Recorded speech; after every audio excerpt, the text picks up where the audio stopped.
જેતપરમાં થોડા સમયથી ખેડૂતો દ્વારા વિવિધ માંગણીઓ બાબતે ઉપવાસ કરવામાં આવી રહ્યું છે, જેના અનુસંધાને વિવિધ લેવલથી જે ખેડૂતો છે એમના સાથે વાત કરવામાં આવી હતી. અત્રેના લેવલથી પણ વાત કરવામાં આવી હતી, સામાજિક આગેવાનો દ્વારા પણ વાત કરવામાં આવી હતી અને જે રજૂઆતો છે ખેડૂતોની એ બાબતે સરકારશ્રીમાં રજૂઆત કરવામાં આવી હતી. સરકારશ્રીએ ખૂબ જ પોઝિટિવ વલણ રાખીને આજે એ રજૂઆતો સંદર્ભે એક પત્ર મને કરવામાં આવ્યો છે. એ પત્રની વિગત હું આપ બધાના સાથે શેર કરું છું. પત્રમાં મને જે સંબોધીને લખવામાં આવ્યું છે એમાં સરકારશ્રી દ્વારા કહેવામાં આવ્યું છે, મોરબી જિલ્લા ખેડૂત સમિતિ દ્વારા વીજળીના થાંભળા ખેતરમાં નાખવા સંદર્ભે ધરણા ચાલી રહ્યા છે. ખેડૂત સંબંધી સમિતિ દ્વારા માનનીય મુખ્યમંત્રીશ્રીને લેખિતમાં આપેલ માંગણીઓના આવેદન સંદર્ભે ખેડૂત સમિતિના સભ્યો અને આગેવાનો સાથે રાજ્ય સરકારની ઉચ્ચ સ્તરીય સમિતિના સભ્યશ્રીઓ સાથે ટેલિફોનિક તથા રૂબરૂ ચર્ચા ખેડૂત સમિતિના સભ્યો અને આગેવાનો સાથે થયેલ છે. વહીવટી તંત્રના વડા તરીકે આપે પણ ખેડૂત સમિતિઓની વિનંતી કરેલ છે. ખેડૂતોના વિશાળ હિતમાં રાજ્ય સરકાર રાજસ્થાન સહિત અન્ય સરકારની તુલનામાં ખુલ્લા મનથી નિર્ણય કરવા માંગે છે. સમિતિના સભ્યશ્રીઓએ ટેલિફોનિક ચર્ચા દરમિયાન વાતચીત થયેલ છે. ટેલિફોનિક બાબતો ટેકનિકલ અને કાયદાકીય હોય જેનો ઉકેલ ચર્ચા વિચારણા અને સંવાદ વગર કોઈપણ રાજ્ય અને દેશમાં સંભવ નથી. એનાથી આપ સૌ વિદિત છો. દેશમાં અને દુનિયામાં બનેલી ઘટનામાં પણ હમણાં આપે જોયું છે કે સંવાદ અને ચર્ચા વગર ઉકેલ સંભવ નહોતા. રાજ્ય સરકાર પણ ચર્ચા સંવાદ કરીને માંગણીઓનું આખરી સ્વરૂપ આપવા માટે તૈયાર છે. તો ઉપરોક્ત સંદર્ભે રાજ્ય સરકાર વતી ખેડૂત કમિટી અને આગેવાનોને રાજ્ય સરકારની ઉચ્ચ સ્તરીય સમિતિ સાથે સંવાદ અને ચર્ચા કરવા માટે સરકાર વતી આમંત્રણ પાઠવવામાં આવે છે. રાજ્ય સરકાર ચોક્કસ માને છે કે ખેડૂતોના હિતમાં ચર્ચા અને સંવાદથી જ ખેડૂતોના હિતમાં નિર્ણય લઈ શકાય, જેનાથી જે ખેડૂતોના ખેતરમાં વીજપોલ ઊભા થયા છે તે પોતે ગેરમાર્ગે ન દોરાય અને અસમંજસમાં ન રહે, તે પણ આપણી સામૂહિક જવાબદારી છે અને રાજ્ય સરકાર એ વસ્તુને સ્વીકારે છે. ખેડૂતોના કોઈપણ જાતનો પ્રશ્ન માટે ધરણા કે અન્ય બાબતમાં પરેશાની ન ભોગવવી પડે તે હેતુથી ખેડૂત સમિતિના સભ્યોને રાજ્ય સરકારની લાગણી અને ચર્ચા માટે બોલાવવા રાજ્ય સરકાર વતી આમંત્રણ પાઠવવા વિનંતી છે.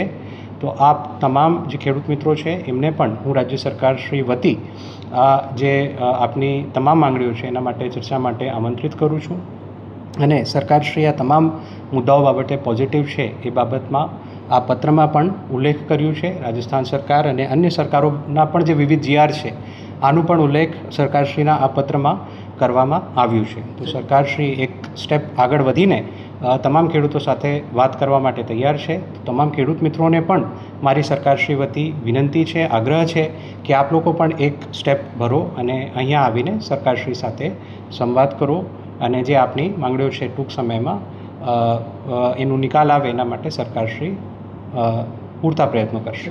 એમાં ચોક્કસથી જે એમની માંગણીઓ છે એના માટે સમય અમે નક્કી કરીશું અને રાજ્ય સરકારશ્રી સાથે જરૂર જણાય તો અહીંયા અથવા ગાંધીનગરમાં જે વાતચીત છે એનું આયોજન કરવામાં આવશે. બિલકુલ, એનું જે નિકાલ છે એ વાતચીત અને ચર્ચા કરીને જ આવી શકે છે, પરંતુ તમામ મુદ્દાઓનું ઉલ્લેખ આ પત્રમાં આવી ગયું છે કે આ તમામ મુદ્દાઓ બાબતે સરકાર વિચારણા કરવા માંગે છે.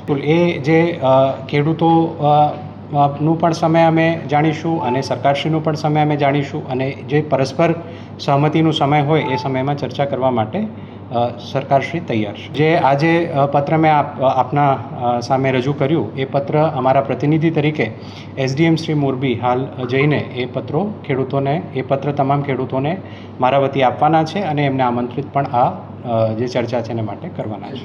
અમે તો ઝડપથી પ્રશ્નનો ત્વરિત નિકાલ આવે એના માટે પ્રયત્નો કરી રહ્યા છે. સરકારશ્રી પણ એમાં એકદમ પોઝિટિવ છે, પરંતુ જેમ આપની સાથે મેં ચર્ચા કરી અને પત્રમાં પણ જેમ ઉલ્લેખ છે કે કોઈ પણ પ્રશ્નનો નિકાલ ઉકેલ ચર્ચાથી જ આવે છે. તો તમામ ખેડૂત મિત્રોને પણ મારી આપના વતી વિનંતી છે, આગ્રહ છે કે આપ તમામ ખેડૂત મિત્રો ચર્ચા માટે સરકારશ્રી પાસે જે મારી પાસે માહિતી છે એ પ્રમાણે જેતપર ગામમાં કામ ઓલરેડી બંધ થઈ ગયેલું છે. આજે એક સમાચાર અમે જોયું તો એ ત્યાં આઈ થિંક કોઈ ખાડો હતો જેમાં કોઈ અકસ્માતનો ભય હતો, એ કારણે ત્યાં કામગીરી કરવામાં આવી હતી.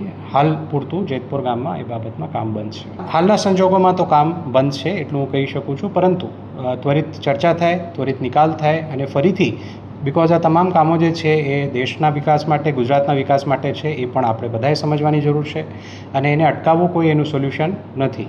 જે ખેડૂતોના હિત છે એને સમજીને સરકારે એક પગલું ભર્યું છે.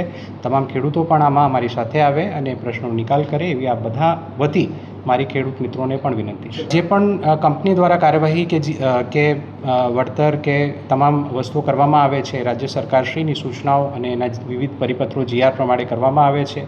તો જે પણ આ ચર્ચાના અંતે ફાઇનલ કરવામાં આવશે સૂચનો, એના આધારે કામ કરવા માટે કંપની પણ બંધાયેલી છે અને એ પ્રમાણે જ કામગીરી કરવામાં આવશે.